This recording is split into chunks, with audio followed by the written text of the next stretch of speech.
관세법 네 번째 시간이죠. 자, 오늘은 이제 관세의 부가와 징수에 대해서 배우실 시간이 되겠는데, 일단 수입되는 물품이 이제 일단 반입을 하게 되면은 거기에 맞는 이제 관세액을 책정을 해가지고 일정 부분의 이제 관세액을 납부를 하고, 그리고 이제 물품을 통관하는 그런 절차를 받게 되는데, 지금부터 이제 4강부터 이제 조금씩 이제 관세법이 좀 어려워지죠. 그래서 이제 관세법이 어려워진다는 얘기는 뭐 용어가 어렵다든지 그런 것이 아니고, 이제 그 외워야 될 부분이 이제 상당히 많은 거죠. 그래서 실질적으로는 이러한 그 용어에 대한 정의에 대해서 먼저 이해를 하신 다음에 외울 것이 많으니까 반드시 여기 있는 부분은 꼭 외워두시고, 그리고 시험에서도 상당히 그 빈스레인 부분이니까 잘 챙겨두시기 바랍니다. 일단 이제 관세를 이제 납부를 할 때는 가장 기본적인 것이 신고납부제도입니다. 신고납부가 있고, 그 다음에 이제 부가고지가 있죠. 신고납부라는 것은 수입인이 또는 화주가 직접 적정한 용도에 맞게끔 이제 관세액을 책정해서 자진해서 세관에 신고하게 되는데, 여기에 대해서 이제 과세가격의 결정방법, 1방법, 2방법, 3방법 해가지고 상당히 복잡하고, 그리고 기타 용도세율이라든지 여러 가지가 이제 적용이 되기 때문에 이것을 수입자가 스스로 작성하기는 상당히 어렵습니다. 아니, 무역의 전문가가, 관세법 이런데 전문가가 아니면 상당히 어렵기 때문에, 원칙적으로는 수입자가 신고납부를 하는 것이 원칙이지만은, 실무상으로는 그것이 상당히 어렵기 때문에, 거의 대부분을 이제 관세사에게 위임을 해가지고, 이제 관세사가 그러한 세액을 산출해가지고, 세관에 EDI로 이렇게 이제 전송을 하게 됨으로써 이제 신고납부가 마치게 되는 것이죠. 그래서 이제 관세와 이제 내국세를 이제 합해서 그것을 자진해서 납부를 하게 되면 이제 끝나게 되는 것이고, 이 부가고지라는 것은 바로 이제 자진신고 납부 방식이 아니고, 바로 세관이 얼마를 관세를 내야 된다 하는 것을 책정을 해서 고지해서 내게 되는 것, 그것이 바로 이제 부가고지 방식이 되겠고, 부가고지 방식은 납부해야 할 세액이 세관장의 처분에 확정되는 방식, 이렇게 이제 정의가 되어 있는데, 그럼 부가고지되는 물품은 주로 이제 손상품이 되겠죠. 어떤 손상품이라든지, 그 다음에 이제 미군으로부터의 어떤 그 불화상품이라든지 이런 것들이 이제 여기에 이제 해당이 되겠어요. 그 다음에 뭐 무상 반입하는 거, 무상 반입 물품이 이제 여기에 해당되는데, 어떤 이제 그 손상 또는 이제 이렇게 손상됐거나 또는 이제 변질된 그러한 물품 같은 건 어떻습니까? 실제의 부가되어야 될 세액보다는 이것이 손상되거나 이제 변질됐기 때문에 원재료라든지 또는 이제 완성품에 대해서 이제 가치가 하락이 됐겠죠. 그래서 이렇게 신고 납부를 할 수가 없고, 왜냐하면은 이 손상의 정도, 변질의 정도에 따라서 어느 정도의 그 세액이 부과될 것인지는 이 신고자가 알 수가 없으니까, 그것을 세관의 어떤 인정을 받고 나서 이제 세액을 납부를 해야 되니까, 바로 이러한 물품이 여기에 해당되겠고, 그 다음에 미군으로부터 불화받은 그러한 물품은 그 사용 연수라든지 또 사용 목적에 따라서 세액이 또 달라지기 때문에 그것도 역시 부가고지 대상이 되겠고, 무상 반입 물품도 역시 이렇게 무상으로 이제 반입이 되었으니까 그것에 대해서 이제 세액이 얼마나 책정될지 여러 가지 감면세가 이제 또 여기 적용되기 때문에 이것은 역시 세관장이 이것을 이제 인정을 하고, 그리고 그에 따라서 세액을 책정해서 이제 부과를 하게 되는데, 바로 이제 이러한 물품들이 대체적으로 여기에 해당된다고 하겠습니다.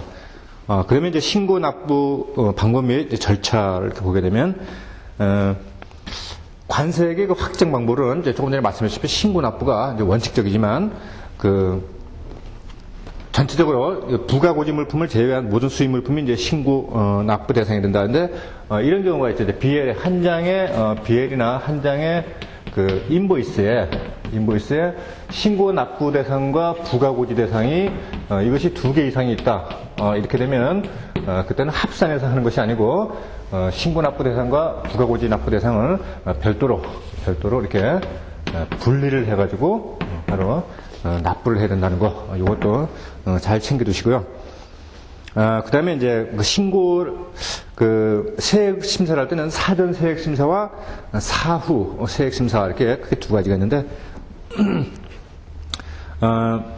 세관장은 수입 신고를 이제 수리한 후에 수입신고 수리한 후에 그 세액 심사를 하는 것이 부적당하다고 인정되는 어떤 물품에 대해서는 수입 신고를 수리하기 전에 이것에 대해서 심사를 하고 그리고 이제 관세액을 이제 부과를 하게 되는데 한번 살펴보게 되면은 법률 또는 조약에 의하여 관세 및 내국세 권면을 받고자 하는 물품. 그러니까 여기서 이제 법률 또는 조약에 의하여 의한 그러한 물품이라면 바로 이제 일반 특혜관세라든지 뭐 협정관세라든지 이제 국제 협약에 의해서 양화된 세율이 적용되는 물품이 여기에 해당되겠습니다. 그다음에 관세 체납 중에 있는 자의 물품 이렇게 되는데 관세가 현재 관세가 미납되어 가지고 그것이 체납되어 있는 그런 수입자가 신고를 할 때는 앞에 그 체납되어 있는 관세를 완전히 다 납부를 해야지만이 현재 수입되어서 수입 신고를 이제 기다리고 있는 그러한 물품이 통관이 될 수가 있죠. 그러니까 반드시 체납된 관세는 납부를 해야지만이 통관이 된다는 거, 이것도 잘 챙겨주시고, 그리고 뭐 기타 세액 변동이 큰 물품들, 이런 것도 이제 여기에 다 해당이 되겠다. 그 다음에, 일단 관세가 신고 납부든 부가고지든, 그렇게 일단 부과가 되고 나면은, 그때 이제 15일 이내에 당해세액을 세관장에 납부해야 된다. 이것도 뭐 상당히 빈출되는 문제고요. 그 다음에 이제 납세 의무자는 신고 수리 전에도 당해세액을 이제 납부할 수 있게 되는데, 보통 수입 신고, 원칙적으로는 이제 수입 신고를 수리 후, 그리고 이제 관세를 이제 납부를 하게 되는데, 여기서 이제 수리 전에, 납부를 할 수 있다. 근데 이런 경우는, 관세를 이제 수리 전에 납부를 하게 되면은, 나중에, 수리 전에 납부한 세액이 나중에 그것이 경정이라든지 또는 이제 수정신고에 의해서 이것이 실제 추징해야 될 징수해야 될 그런 관세보다 적을 수도 있단 말이에요, 그죠? 이게 이제 적을 경우가 있기 때문에 이렇게 수입 신고 수리 전에 관세를 납부할 경우에는 적정량의 그러한 그 담보를 바로 이제 담보를 요구하게 되죠. 그래서 나중에 이제 수입신고 수리 전에 그 납부한 그러한 세액이 적어서 충당을 해야 될 때 충당해야 될 때 그것이 열시할 때는 바로 담보로 잡혀 있는 어떤 그러한 그 담보물을 처분을 해가지고 이렇게 그 부족한 세액을 이제 충당하라 그랬죠. 그것에 대해서 이제 좀 이따 또 우리 또 다루기로 하고 그래서 납부를 해야 될 이제 그러한 그 시기는 이제 신고 납부를 한 경우에서 여러 가지의 경우가 있게 되는데 이런 것들도 반드시 달달 애워두셔야지만이 시험에 적절한 준비가 되겠습니다. 자, 그다음에 이제 관세를 이제 납부를 하였는데 관세를 납부를 하거나 또는 납부한 후에 그러한 관세액에 대해서 그것이 실제 부과받아야 될 금액보다 작다든지 또는 많다든지 그러면 그것에 대해서 이제 관세액을 수정하거나 또는 정정을 해야 되는데 바로 그런 것을 지금 다뤄보기로 했습니다. 그러면 세액 정정이 되겠죠. 세액 정정. 첫 번째 이제 가장 중요한 게 세액 보정이 있고 세액 보정, 그 다음에 수정 신고, 그 다음에 경정 청구, 그 다음에 이제 경정 이렇게 크게 네 가지로 이렇게 나누게 되는데 여기에서 우리가 이제 기준을 삼을 때는 관세의 그 납부 시점 그것을 잘 기억을 해 주시겠습니다. 이거는 세액 보정이라는 것은 이것은 관세를 납부 전입니다. 납부 전, 그 다음에 수정신고는 납부 후,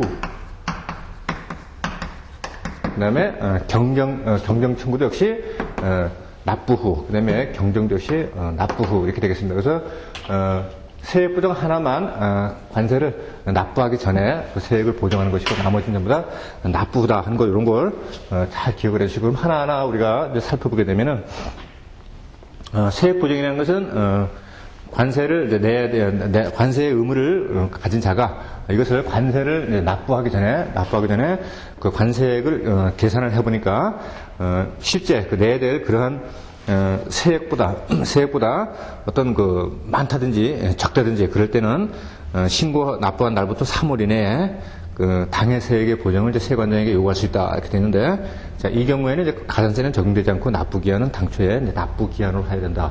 그래서 정해진 그런 기한 내에 이제 내야 되는데 이런 경우는 여러 가지가 있을 수 있어요. 납부 전에, 관세를 이제 납부를 하려고 이제 하기 전에 세액을 측정을 해보니까 틀리더라고요. 그래서 이제 어떤 경우냐면은 이제 그 납세 의무자가 어떤 그 적용 환율을 잘못 알았을 경우라든지, 또는 이제 HS 코드에 적용이 잘못됐다. 이제 이런 경우가 이제 있을 수가 있죠. 그래서 적용 환율이라는 것은 이제 앞 시간에도 우리가 배웠지만은, 항상 그 신고 납부를 해야 되는 그 주에 속한 주에 그 전주에 고시된 그러한 그 환율을 가지고, 그 세액 환율을 이제 적용을 하게 되는데, 보통 이제 토요일에, 그 월요일부터, 일요일부터죠? 자, 일요일부터, 그 다음에, 금요일까지, 금요일까지의 그 일주일간의 환율을 평균을 내가지고 그것을 세관장이 토요일날 고지를 하죠. 토요일날 고지를 해가지고 그것을 다음 주 일요일부터 이제 금요일까지 이제 적용하게 되는데, 그러면 이것이 이제 전주가 되고, 이것이 뭐 그 다음 주에 화요일이다 그러면 화요일날 세액을 이제 계산할 때 적용되는 그런 환율은 바로 앞에 전주의 토요일날 고지된 그러한 평균 환율을 여기다가 적용한다. 근데 이것을 그 전전주라든지 이렇게 또는 해당 주라든지 그렇게 환율을 적용했을 때 이제 이런 문제가 생길 수도 있겠고, 기타 이제 HS 코드를 잘못 적용해가지고 관세가 높을 수도 있고 낮을 수도 있고 바로 이런 경우가 되겠죠. 그래서 일단 납부를 하기 전에 관세액이 좀 부족하다, 뭐 이런 것들은 일부러 그러한 관세 포탈이라든지 이제 그러한 혐의가 없다라고 간주를 해서 이럴 때는 가산세가 없다는 것이죠. 여기에는. 그 다음에 이제 수정신고라는 것은 납부 후에 그 세액이 부족할 때, 즉 납부 후 세액 부족입니다.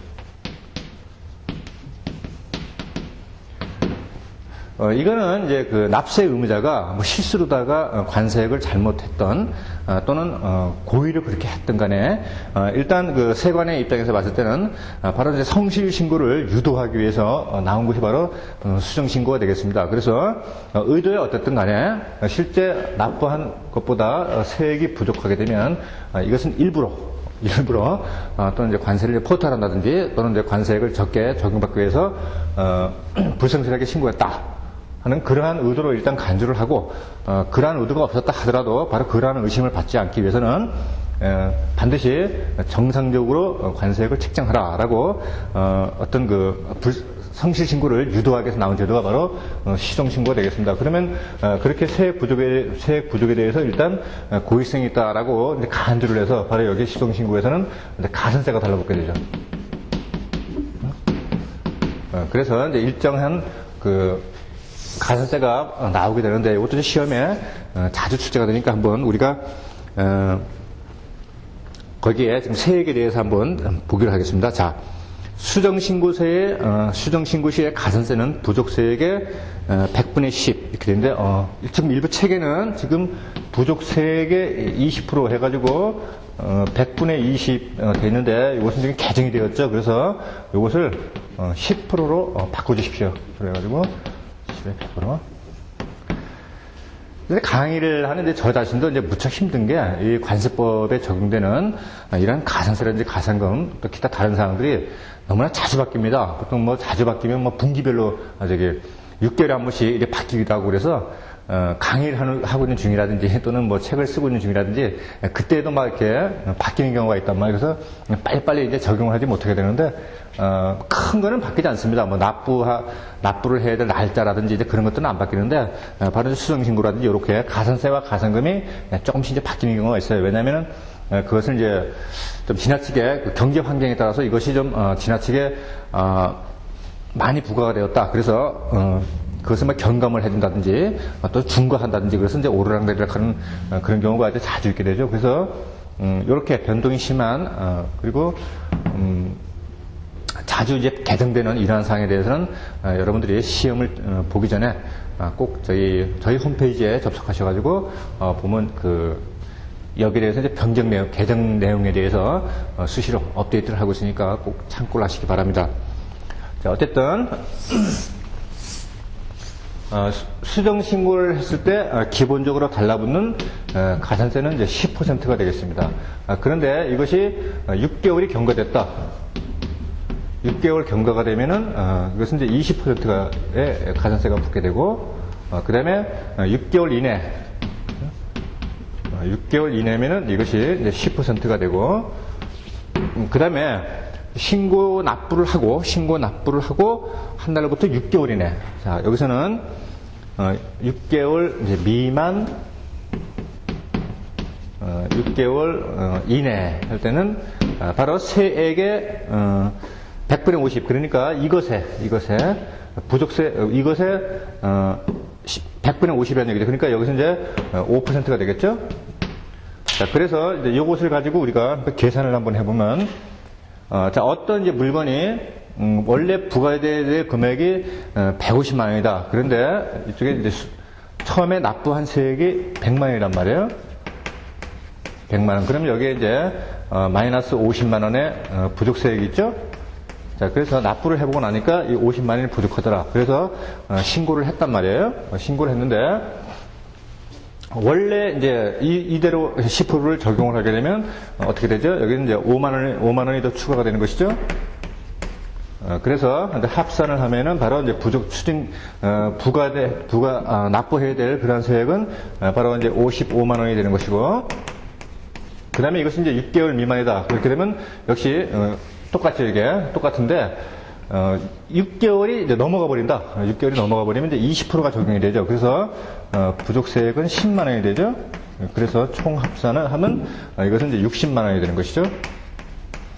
자, 그런데 여기서 이제 6개월 미만하고 6개월 이내하고, 결국은 그게 그 말이 아니냐 하고, 의구심이 생기게 되는데, 그래서 이제 조항을 잘 보셔야 돼요. 여기서 6개월 미만이라는 이 말 앞에는 신고 납부한 날이란 말이 없어요. 그래서 이 말은 또 무슨 말이냐면 이제 추가 납부할 세액이란 말이에요. 그런데 이제 세관에서 이것을 이 부족세액에 대해서 납부를 하라고, 또는 이 부족세액을 다시 고쳐서 다시 보정을 해서 관세를 납부하라고 이제 정해준 보정기간이 있단 말이에요. 그래서 바로 그러한 납부하지 않은 상태에서 보정기간을 주었는데, 그것이 바로 6개월 미만일 때는 그때는 10%를 적용하고, 그러나 관세를 일단 납부를 한 다음에 6개월 미만, 6개월 이내에 이렇게 수정신고를 했다. 그렇게 되면 그때는 보정을 하고 관세를 납부하지 않은 그것에 100분의 50을 경감한다. 그래서 이제 5%가 되는 것이죠. 그래서 이건 어떻게 되죠? 이 세액의 5% 그러니까 0.05가 되죠. 그래서 이것은 25,000원이 되죠. 그래서 이것은 총 세액은 바로 52,500원이 되는 것이죠. 자, 이러한 것들이 이제 응용이 돼가지고 이제 시험에 잘 나오게 되는데, 이런 것들을 이제 뭐 계산기 꺼내가지고 막 계산하려고 이제 그러신 분이 계시는데, 그게 아니고, 그렇게 뭐 계산기를 두드릴 만큼 뭐 소수점 단위로 떨어지게끔 그렇게 문제가 나오지는 않습니다. 그래서 이것이 이런 시점을 잘 보셔야 돼요. 이게 6개월이 넘었느냐, 또는 관세를 납부하고 6개월 이내냐, 또는 관세를 납부하지 않은 상태에서 바로 이제 그 보정기간을 주었는데, 그것이 6개월 미만까지 실행되지 않았다. 6개월 이내에 이제 내게 되면 그때는 10%가 되겠죠. 근데 관세를 납부하고 6개월 이내에 수정신고를 했다. 그렇게 되면 5%가 경감이 된다. 그럼 이 얘기는 자꾸 어떻게 되죠? 먼저 관세를 수정신고를 해가지고 빨리 내면 낼수록 관세액이 이제 줄어들게 되죠. 그러니까 이것은 이제 어떤 이제 불성실 신고를 막고, 그리고 정상적으로 관세 책정된 그 관세액을 납부할 수 있게끔 그것을 유도하기 위해서, 즉 따라서 이제 부족세액을 안 경우에는 신속하게 수정신고를 하는 것이 가산세를 덜 물게 되겠죠. 자, 그 다음에는 이제 경정청구가 있게 되는데, 경정청구는 납세 의무자가, 경정청구라는 것은 이게 관세를 납부한다면 이것이 너무 과다하더라, 좀 높더라. 그래서 그것에 대해서 이제 시정해 줄 것을 세관장에게 이제 요구를 하는 것, 그것이 바로 경정 청구가 되겠습니다. 그래서 이러한 경정 청구를 세관장이 접수를 해서 그것을 이제 받아들여서 그 세액을 정정하게 되면 그런 행위가 바로 또 경쟁이 되는 것이죠. 그런데 여기서 경쟁의 대상은 바로 납세 신고, 그다음에 신고 납부, 경정 청구한 세액의 과부족이 있을 때 하고 이렇게 단서 조항이 있단 말이에요. 그러니까 여기에는 바로 경정에는 이제 수정 신고는 포함되지 않는다. 그렇죠? 이것도 잘 정리를 해두시고요. 따라서 경정이라는 것은 바로 경정 청구를 받아들여서 세관장이 직권으로 하는 것이고, 또 그 다음에 이렇게 납세 의무자가 꼭 경정 청구를 하지 않는다 하더라도 세관장이 다시 세액을 심사를 하였을 때 이것의 세액이 너무 과부족하다라고 그렇게 판단이 되었을 때는 직권으로 그 세액을 다시 고쳐라 하고 또 지시를 낼 수가 있겠죠. 그것도 바로 경정이 되겠습니다. 그럼 결국은 이렇게 그죠? 요 세 개는 납세 의무자가 다 하는 것이고, 그 다음에 경정은 바로 세관장이 직권으로 하는 것이다. 이렇게 이제 이해를 해두시면 되겠습니다. 그 다음에 이제 가산금이라는 것이 있는데, 상당히 그 가산금하고 이제 가산세하고 되게 헷갈리게 되는데, 가산금이라는 것은 일종의 그 벌칙금입니다. 가산금과 가산세를 우리가 생각을 해보면, 가산세는 어떠한 그 세액이 있는데 그 세액을 이제 측정할 그 당시에 적용되어야 될 기타 더해져야 될 것들, 정상적으로 더해야 될 것들이 바로 가산세가 되는 것이고, 가산금은 그렇게 산출된 그런 관세에 대해서 지정된 기간까지 관세를 납부하지 않았을 때 거기에 대해서 이제 벌칙금의 형식으로 부과되는 것, 그것이 바로 가산금이 되겠습니다. 그러니까 연체이자라든지, 연체금이라든지, 그런 게 바로 이제 여기에, 비슷한 유형이 되겠습니다. 그래서 납부기한 경과에 따른 가산금에서 1차 가산금, 그 다음에 이제 중가산금의 부적용, 그 다음에 가산금의 부적용 대상, 이렇게 나와 있는데, 지금 1차 가산금 같은 경우는, 체납된 관세에 대해서, 100분의 3에 상당하는 이제 가산금을 징수한다 해서, 이것이 14회에 출제가 된 적이 있었는데, 14회는 2004년 11월 달에 출제가 되었는데, 바로 이 100분의 3이라는 조항은 전해 2003년도 12월 31일 이게 개정되었단 말이에요. 그래서 이때 시험을 치신 분이 그 전에 출판된 그러한 책을 구입해서 이제 공부하신 분들은 그때는 이게 100분의 5였단 말이에요. 개정돼가지고 이제 100분의 3이 되었는데, 그래가지고, 이것이 이제 시험 문제에 이렇게 나와가지고, 이것이 이제 오답이 되었는데, 그래도 굉장히 이제 혼돈이 있었죠. 그죠? 원래는, 그래서, 관세법이 이제 개정이 되고, 적어도 한 1년 반이나 이렇게 흐른 다음에, 그것이 이제 당해 시험에 나와야 되는데, 1년도 되지 않은 그런 시점에서, 이렇게 개정된 내용이 실려가지고, 굉장히 그 수험생들로 하여금 이제 혼돈을 유발한 그런 케이스가 바로 이 1차 가산금에 대한 문제였습니다. 현재 2004년도 11월 달에 개정된 것은 바로 100분의 3이다. 이렇게 정리를 해 주시고요. 그 다음에 사항에 대해서는 여러분들이 이제 충분히 다 이해가 되고 외워되실 부분이고, 그 다음에 중가산금에 이제 부적용에 있어서 중가산금, 그러니까 한 번 1차 가산금을 적용을 하고 그것을 또 납부기한을 지키지 않았을 때 벌칙금에서 한 번 더 가산금을 더 부과를 하게 되는데, 그럴 때 이제 그 중가산금을 이제 적용하지 않는 그러한 것은 바로 체납된 관세가 50만 원 미만인 경우에는 이를 적용하지 않는다 할 때, 여기서 체납된 관세 50만 원이라는 얘기는 해당 관세율 뿐만 아니라 처음에 책정될 때 부과되었던 각종 그 내국세, 부가가치세, 주세, 특별세, 또는 교육세, 이런 것들을 다 포함한 금액을 의미한다. 그래서 이것도 한번 시험에 나와가지고, 내국세를 포함하지 않는다. 이런 식으로, 시험에 한번 나온 적이 있었는데, 내국세까지를 다 포함하게 된다. 하는 거, 잘 기억을 해 주시기 바랍니다. 그 다음에 이제 가산세에 대해서 다시 한번 우리가 또 살펴보게 되면, 자, 세관장은 이제 수정신고라든지 또는 경정에 의해서 부족세액이 이제 부족하다라고, 라고 판단되었을 때는 그 부족한 관세액을 징수할 때 가산세를 부과를 하게 되는데, 이제 그것에 대해서 이제 배워보게 됐습니다. 자, 경정시의 가산세는 당해 부족세액의 100분의 20 범위 내에서 대통령이 정하는 금액을 한다. 그러나 자, 납세 의무자가 신고 납부한 세액에 부족이 있어서 신고 납부한 날로부터 6월 이내에 수정신고한 경우는 가산세를 부과하지 않는다. 그래서 앞에 있는 그 수정신고의 내용하고는 좀 상충이 돼도 수정신고할 때는 바로 10% 이제 가산금이 이제 적용이 되었었잖아요. 근데 여기서도 이제 좀 애매한 것들이 이것도 우리 그 홈페이지에 가시면 공지사항에 가시면은 이 부분에도 수정된 사항이 있습니다. 그러니까 꼭 참고를 해두시고요. 이것은 신고 수입신고서가 수리 전 관세 납부.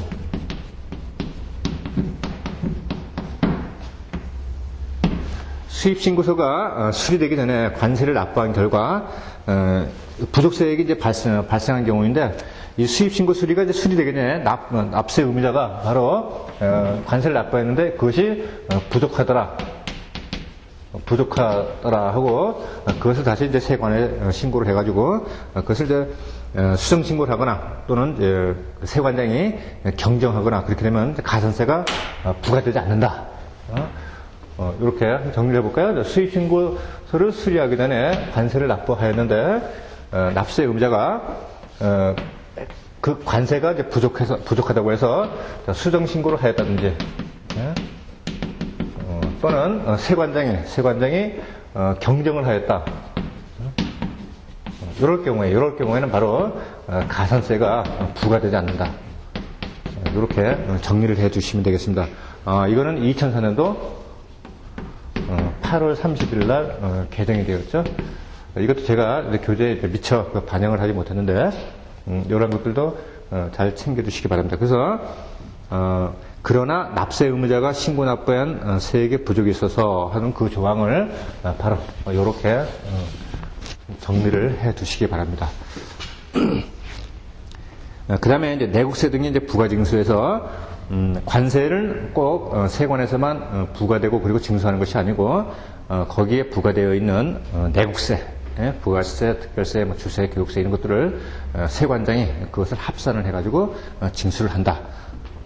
잘 알아두시고요. 그러니까 이제 그 내국세는 또 별도로 뭐 세무세 내는 것이 아니다. 그래서 세관에 한꺼번에 다 일괄 납부를 해야 된다.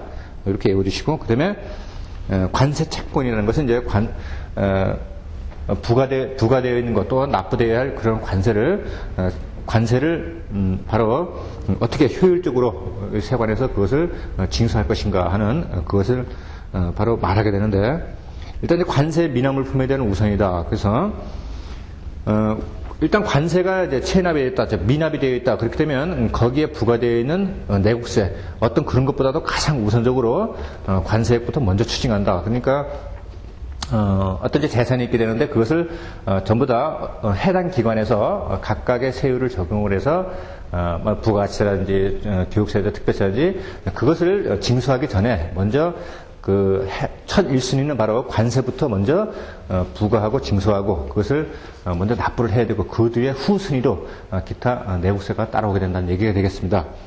그 다음에 납세 의무자의 일반 재산에 대한 징수의 우선, 이것도 역시 마찬가지죠. 다른 민사라든지 형사라든지 기타 이런 사건에 연루가 되어서 어떤 재산이 압류되었다. 그렇다 하더라도 압류되어 있는 그 재산을 처분할 때도 역시 항상 미납되어 있는 그런 관세부터 먼저 정리를 하고 그 다음에 나머지를 처분을 해야 되고, 그래서 항상 이것은 제1순위로 국세와 같은 순위로 항상 우선순위다.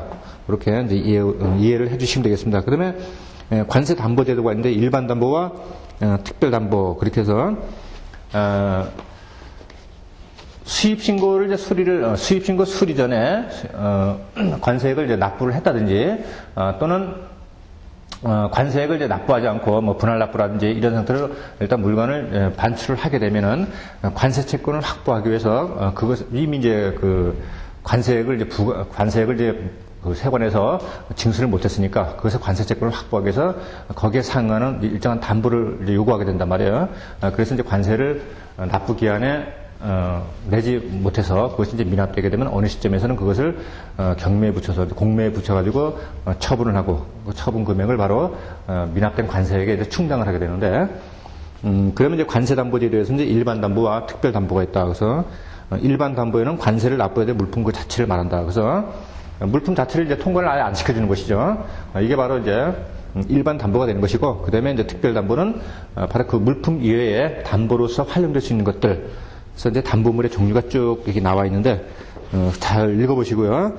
중요한 것은 여기에 채권 및 증권인데 일반 기업체, 일반 상장 기업체, 일반 기업체의 채권은 여기에 해당되지 않는다.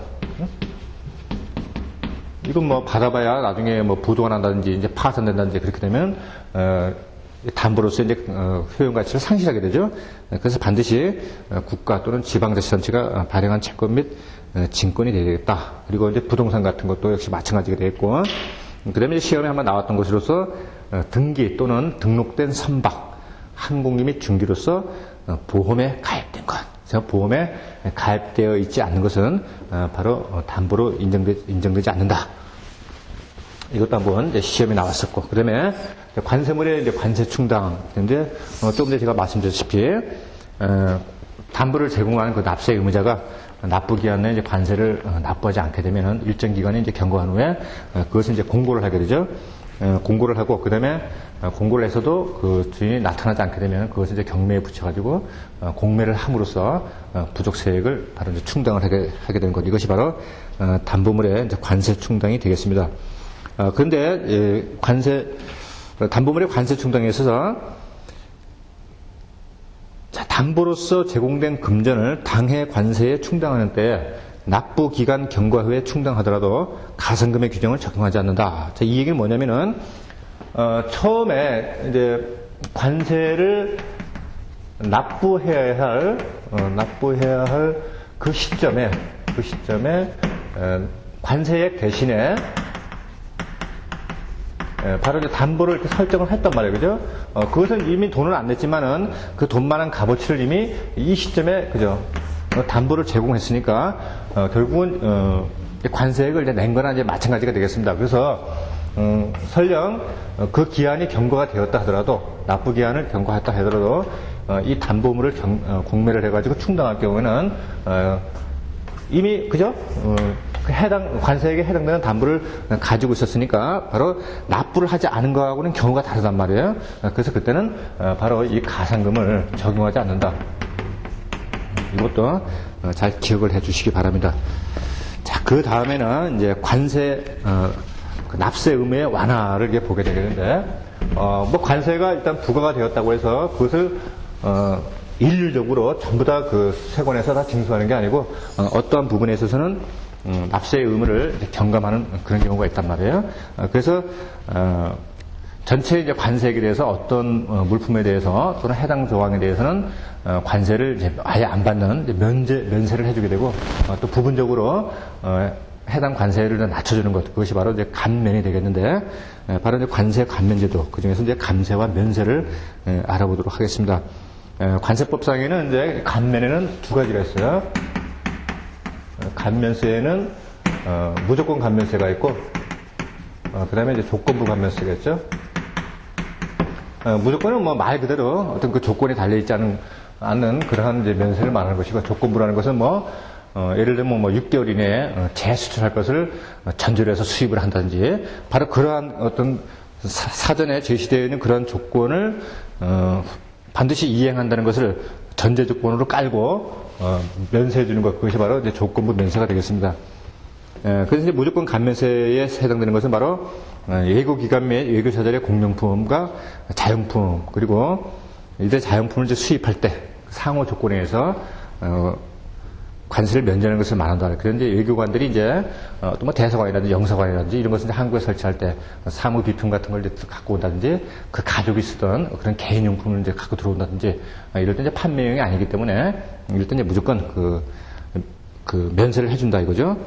그 다음에 이제 조건부 면세 대상에 들어가는 것은 자동차, 선박, 피아노, 전자오르간, 파이프로가 엽총 이렇게 되는데, 자, 이러한 물품들은 일단 매매를 하였을 때 상당한 그 시세 차익을 남길 수가 있고, 엽총 같은 거는 또 특별 관리 대상이기 때문에, 자, 이런 것도 이제 조건부 면세 대상이 되는데, 이 조건부 면세 대상이 붙는다는 것은 바로 사후 관리가 따라온다는 것이죠, 항상. 왜 그렇죠? 바로 조건부라는 게 이러한 조건을 이행할 것을 전제로 해서 면세를 해줬기 때문에 그러한 조건이 제대로 이행됐는지 이행되지 않았는지를 세관이 감시 감독을 한단 말이에요. 그러니까 바로 사후관리가 이제 따라오게 되는 것이죠. 그래서 조건부 면세 대상으로 들어온 이러한 물품들은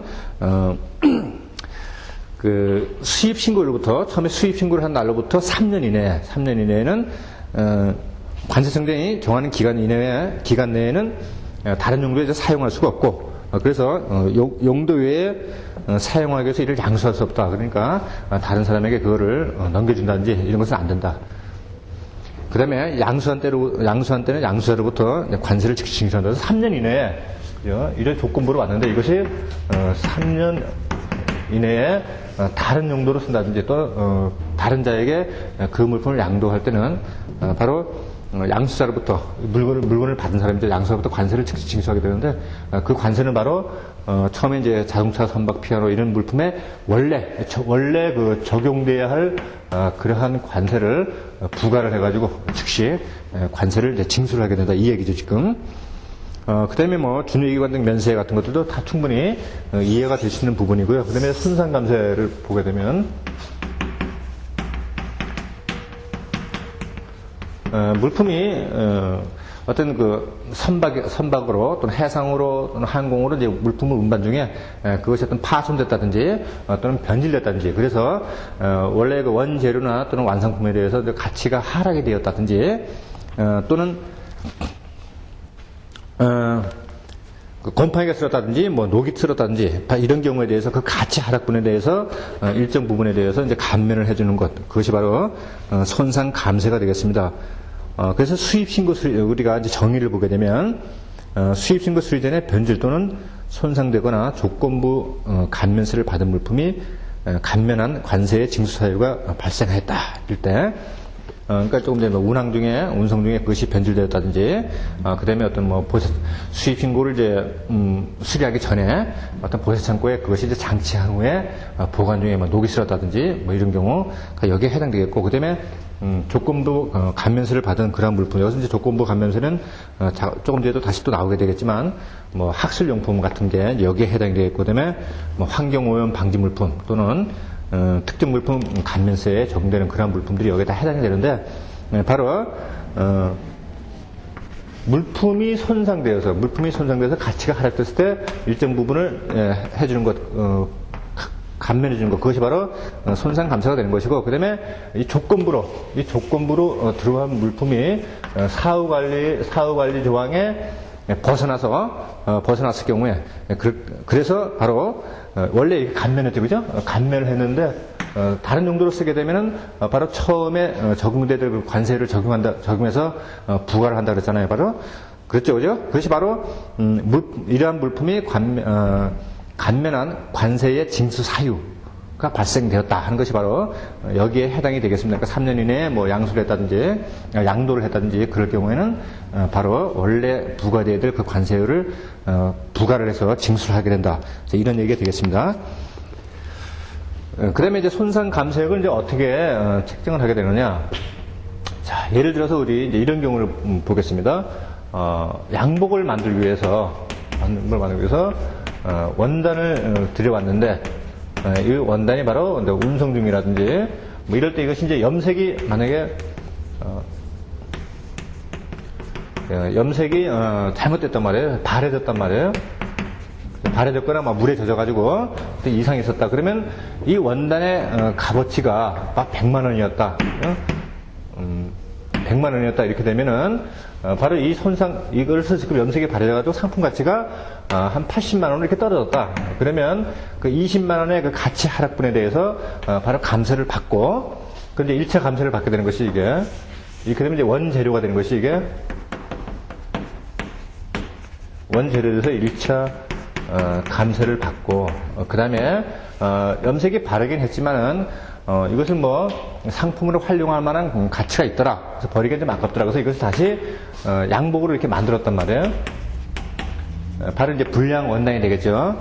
그래서 이런 불량 원단으로 양복을 만들게 되면 어떻습니까? 원래 한 50만 원을 받아야 할 이러한 양복이었는데 바로 그 불량 원단을 쓰게 됨으로써 이것이 30만 원밖에 못 받게 됐더라. 그렇게 되면 원재료 손상분도 감세를 받고 그 다음에 실질적으로 이 상품을 만들었을 때 그 상품 가치가 하락이 되었기 때문에 그 가치 하락분도 다시 또 적용이 된다. 그러니까 마이너스 20만 원에 해당되는 그러한 손상 부분에 대해서 감사를 받게 된다. 그러니까 2차까지 바로 감사를 받게 된다. 그죠? 원래 원재료의 손상 감사를 한번 받고 그 원재료를 사용해서 만든 그러한 상품의 상품 가치 하락으로 해서 생기는 그러한 손상 부분, 그거에 대해서도 또 감사를 받게 된다는 거. 이것도 시험에 한번 나왔었고요. 잘 챙겨주시기 바랍니다.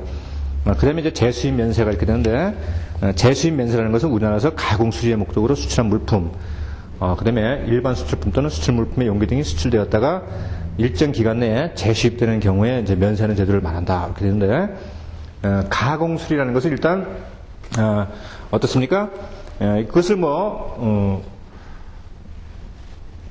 수리라는 것은 어때요? 저쪽에 이제 물품을 이제 수출을 했는데 그 부분에 대해서 수리를 이제 해야 되겠는데 어떤 부품이라든지 기타 이제 어떤 서비스를 서비스를 적용을 해야 되겠죠. 그래서 그 물품을 일단 한국에서 갖고 들어와 가지고 그걸 다시 고쳐서 또 수출을 하게 되는 것, 이런 것이 바로 전부 다 이제 재수입 면세가 되겠습니다. 그다음에 이제 용기 같은 것도 역시 마찬가지죠. 용기를 만약에 한국에서 이제 그 용기를 이제 만들어 가지고 수출을 했다가 다시 또 이제 회수를 하는 것에 대해서 거기에 또 관세를 이제 부과를 하게 되면은 그 용기를 만들 때 그것이 순수한 국내 상품이 아니고 기타 어떤 외국으로부터 수입하는 원재료를 가지고 그 용기를 만들었다면 거기에 대해서 또 관세를 이제 부과를 하게 되죠. 그렇게 되면은 그 해당 기업체는 그죠? 계속해서 그 수입 원자재를 또 외국으로부터 계속 또 반입을 해 와야 되잖아요. 그죠? 그렇게 되면 쓸데없이 또 이제 외화가 낭비가 되는 것이죠. 그래서 이제 제품의 재활용, 용기의 재활용이요.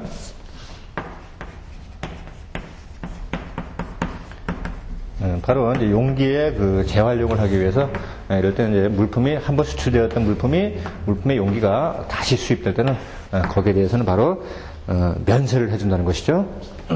일단 한국에서 수출된 물품이 고장이 나서 그것을 다시 이제 가공을 한다든지 또는 수리를 한다든지 그런 것에 대해서 다시 또 어떤 그 관세를 이제 부과하게 되면은 바로 또 이제 이중관세가 되는 것이죠. 그래서 여기에 이제 해당이 면세를 해준다. 그런데 그 면세의 대상도 그러한 제품에 전부 다 해주는 것이 아니고 일정한 상품에 이제 국한하게 되는데, 가공 또는 수리 후 수입하는 물품이 그렇다. 그래서 이것은 가공 또는 수리 후 수입하는 물품에 의해서 HS 코드 10단위가 바뀌지 말아야 된다.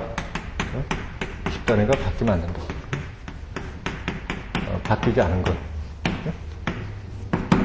HS 코드 10단위가 바뀌지 않는다는 것은 바로 원래 그 수출했던 그러한 상태가 성질이나 형태가 바로 변경되지 않았다는 것을 의미하는 것이죠. 그러니까 원래 수출하는 그 상태 그대로 다시 재수입되어야 된다는 것을 의미하는 게 되겠습니다.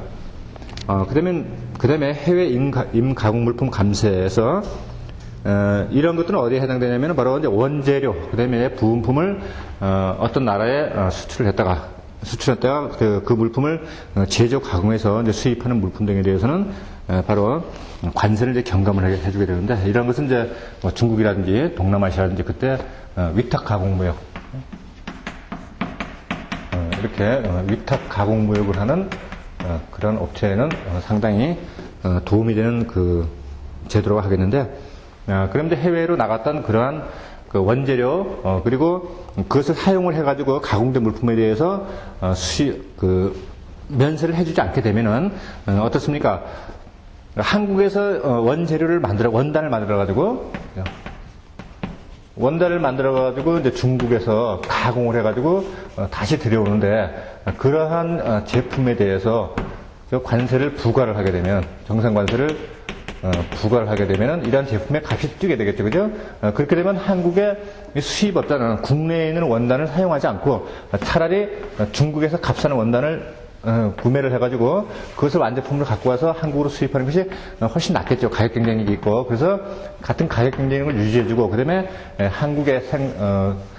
한국의 그 생산업자의 생산을 촉진시켜주기 위해서 바로 이것에 대해서는 일정 부분 감세를 해주는 것이죠. 그 다음에 이제 관세법상의 그 조건부 감면세에서 이제 그 환급, 그리고 면세 감세는 이제 관세법상의 감면세가 있고, 그 다음에 환급 특례법상에 또 적용되는 조건이 있단 말이에요. 그래서 나중에 이제 환급 특례법상에 대해서는 그래서 감면세가 적용되는 부분에 대해서 다시 또 알아보기로 하고, 여기서는 지금 관세법상의 그 조건부 감면세가 되겠습니다.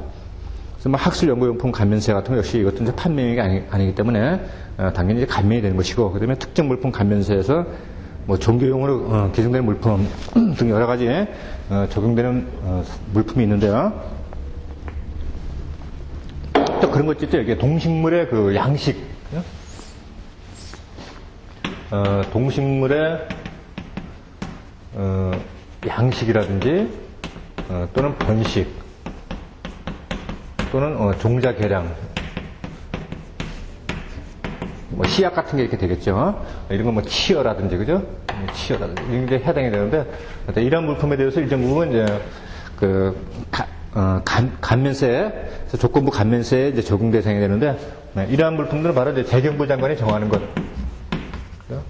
여기에 다 해당되는 것이 아니고, 바로 양식, 번식, 종자 개량 용도로 물품이 반입이 될 때, 그것이 재경부 장관이 정한 그런 물품에 해당이 될 때는 이것도 역시 조건부 감면세에 해당이 되는 그런 물품이 되겠습니다. 그 다음에 재수출 면세가 있는데, 재수출 면세라는 것은 바로 말 그대로 재수출한다는 것을 전제 조건으로 수입 당시에 그 관세를 면제해 주는 것을 말하게 되는데, 가장 대표적인 게 바로 여행자 휴대품이 되겠습니다. 뭐 해외의 어떤 뭐 CNN이라든지 이런 특파원이 한국의 어떤 그 뉴스를 취재하기 위해서 한국으로 왔단 말이면 카메라라든지 기타 방송장비를 들고 오게 되겠죠. 그러나 그 사람은 계속 체류하는, 계속 살기 위한 것이 아니고 일정한 그 방문 목적이 끝나게 되면은 다시 그 장비를 가지고 다시 출국을 하게 되겠죠. 바로 이런 경우가 가장 대표적인 경우고, 뭐 관광객도 여기에 다 해당이 되겠습니다. 그 다음에 뭐 전시회라든지 이제 박람회라든지 거기에 전시하기 위해서 어떤 물품을 들여왔고, 그러면 이제 그 박람회 기간이 끝나게 되면 그 물품은 다시 또 이제 반출이 되겠죠. 바로 이런 것이 여기에 다 해당이 되겠습니다. 그 다음에 이제 수입 물품과 그 수출 물품의 포장용품 같은 것도 재수출 면세의 그 대상 물품이 되겠습니다. 그래서 수입 물품의 그 가격에는 이미 그 포장지까지 포함해서 가격이 다 책정되어 있기 때문에 이것에 대해서 관세를 하게 되면 또 이제 이중관세가 되는 것이죠. 그래서 재수출 면세에 해당되는 것은 가장 대표적인 것은 바로 여행자의 휴대품이 바로 여기에 가장 대표적인 것이 되겠다. 그리고 이제 박람회, 전시회 등에 전시되는 그러한 물품들. 그래서 그것도 이제 잘 챙겨두시고요. 그 다음에 재수출 면세를 받았는데 그것이 계속 면세되는 것이 아니고 그것이 존속되려면 재수출 이행 기간이 있게 되는데, 반드시 수입 신고 수리부터 1년의 범위에서 세관제 인정한 기간 내에 재수출해야 된다. 그러니까 어떤 그 여행자라든지 또는 여행자가 휴대한 물품이라든지, 그다음에 뭐 박람회, 전시회 등에 전시된 물품이라든지 이런 것들은 바로 1년 이내에 다시 갖고 나가야지만이 여기에 지금 재수출 면세에 해당이 되고, 만약에 그것을 넘겨버린다든지 그것을 목적 위에 누구에게 양도를 했다든지 그렇게 되면 바로 처음에 부과되어야 될 관세를 바로 부과를 하게 되죠. 그 다음에 이제 재수출 감면세. 재수출 감면세는 지금 이제 재수출 면세가 있었고, 재수출 면세는 아예 제로가 되는 것이죠. 그 다음에 재수출 감면세는 이제 완전 면세는 아니고 이제 감세를 해주게 되는데, 이것은 이제 판매용이 아닌 그러한 물품에 이제 적용이 되는데, 들어왔다가 다시 나가는 그런 물건에 해당되는데, 이거 바로 임대 물품에 이제 해당이 되는 것이죠. 그래서 어떤 미국에서 어떤 중장비를 이제 반입을 해가지고 이것이 이제 임대입니다. 임대를 해가지고 이제 사용을 하고 난 다음에 일정 기간이 지나서 이것을 다시 미국으로 다시 이제 반출을 하게 되면 그것에 대해서 재수출 감면세를 들어왔다가 이제 다시 나가게 되는 것이죠. 그래서 이제 재수출 감면세가 적용이 되는데, 이것은 바로 판매용품이 아니고 사용하다가 다시 반송하는 경우, 여기에 그 물품 수입에 따른 이제 관세를 이제 감면해 주는 것이다. 그래서 여기서 이제 완전히 그 면세를 안 해주는 것은 바로 이렇게 중장비를 이제 반입을 해가지고 임대 사용을 함으로써 소정의 그런 사용 목적을 취득을 했단 말이에요, 그죠? 그래서 이 부분에서 일정 부분의 그 이득이 발생했기 때문에 전체 면세해 주는 것이 아니고 일정 부분에 대해서만 감세를 해주게 되는 것이죠. 그래서 여기에 이제 그 감면세의 대상 물품은 바로 그 수입이 임대차 계약에 의하거나 도급 계약의 이행과 관련하여 국내에서 일시적으로 사용하기 위하여 수입하는 물품. 그렇다. 근데 그것에도 이제 여러 가지 또 전제 조건이 있죠. 그래서 법인세법 규정에는 내용연수가 5년이 돼야 되고 그 다음에 이제 당해 관세액이 500만 원 이상인 경우 이렇게 해당되는데, 이런 것도 이제 시험에 잘 나오게 되고, 그 다음에 대수출 이행 기간이 있게 되는데, 이런 것들도 잘 챙겨두시기 바랍니다. 그 다음에 대수출 불이행에 따른 이제 또 가산세를 이제 징수를 하게 되는데, 그런 것들도 이제 대수출 면세를 받은 물품을 대수출 기간 내에 수출하지 않게 되면 바로 물품에 부과될 제세액의 100분의 20에 상당하는 금액을 가산세를 징수한다. 그래서 이런 것들이 그냥 조항으로 이렇게 쫙 이렇게 시험에 나오지는 않고, 이것을 바로 이제 어떤 물품을 이제 딱 제시를 한 다음에 이 물품이 수입이 되었고 그것이 재수출 기간 뭐가 예를 들면은 2005년 1월 1일에 입국을 하였다가 2006년 뭐 2월 8일에 출국을 하였다. 이랬을 때 여기에 부과되는 또 가산세는 얼마냐 하고 이렇게 이제 응용돼서 나오게 되죠. 그럴 때 바로 여기 이제 100분의 20에 상당한 가산세를 적용을 해가지고 산출을 하시면 되겠습니다. 이런 것도 이제 시험에 나올 가능성이 많죠. 다음에는 이제 관세 감면에 이제 신청 시기가 있게 되는데, 거기에 이제 신청 시기도 이제 볼드체로 이렇게 되어 있는 것도 여러분들이 뭐 이해 못할 것은 없습니다. 다 외워주시면 좋겠고요. 그 다음에 이제 분할 납부 제도라는 것은 원래 그 수입 신고를 이제 수리한 날로부터 15일 내에 그 관세를 납부해야 되는 것이 원래 정상적이지만, 기타 다른 사정에 의해서 어떤 공익사업에 쓰인다든지, 그 다음에 국가단체가 국가나 또는 지방단체에서 어떤 그 수익 사업을 한다든지, 학교 훈련 등에서 이제 교육 사업을 할 때 들어오는 그런 물품에 대해서는 일정 기간 동안 유예를 해줘서 분할해서 납부하게 하는 것, 이것이 바로 이제 분할 납부 제도가 되겠고, 기타 뭐 중소기업체도 일반 업체도 이것이 적용이 되죠. 근데 이 분할 납부 제도라는 것은 납부해야 될 세액을 순차적으로 나눠서 내게 되니까 어떤 부분에서는 어떤 기간에서는 잘 냈지만 그럼 나머지 부분에서는 이 관세가 체납되거나 이제 미납될 수가 있겠죠. 그것에 대비해서 바로 관세 채권을 확보하기 위해서 반드시 또 이제 담보를 이제 설정하게 되죠. 그래서 분할 납부의 그 대상 및 요건에서는 관세일법에서 부분품으로 분류되지 않아야 된다. 여기서 이제 부분품이라는 것은 바로 이제 원 제품에 부과되는 그러한 물품, 그래서 부품이라든지 어떤 그 물품의 어떤 뭐 제품의 측정 장치라든지 뭐 보호 장치라든지 이런 것을 전부 다 이제 부분품이라고 이제 이야기를 하게 되죠. 그래서 이제 분할 납부 기간은 이제 5년을 초과하지 않는 5년을 초과하는 기간을 정해서 이제 관세를 그 분할 납부를 승인할 수 있고, 그러나 이제 중요한 것은 바로 관세 그 자체는 이렇게 분할이 되지만 거기에 들어있는 그 내국세는 절대로 분할 납부가 할 수 없다. 이것은 다 내야 되고 순수한 그 관세액만 바로 분할 납부할 수 있다. 그 다음에 이제 분할 납부 기간 중에, 이러한 물품을 이제 동일한 용도에 사용을 해야 되는데, 동일한 용도를 이제 벗어나서 그것을 이제 양도를 한다든지 또는 양수를 받는다든지 이렇게 되면은, 동일한 용도에 사용하기 위해서 양도한 경우에는 바로 그 물건을 받은 그 양수인이 관세를 납부해야 되고, 그 다음에 원래 정해진 용도에 다른 용도로 사용하고자 할 때는 바로 그 물품을 양도한 그 양도인이 관세를 납부해야 된다. 이것도 이제 잘 챙겨주시기 바랍니다.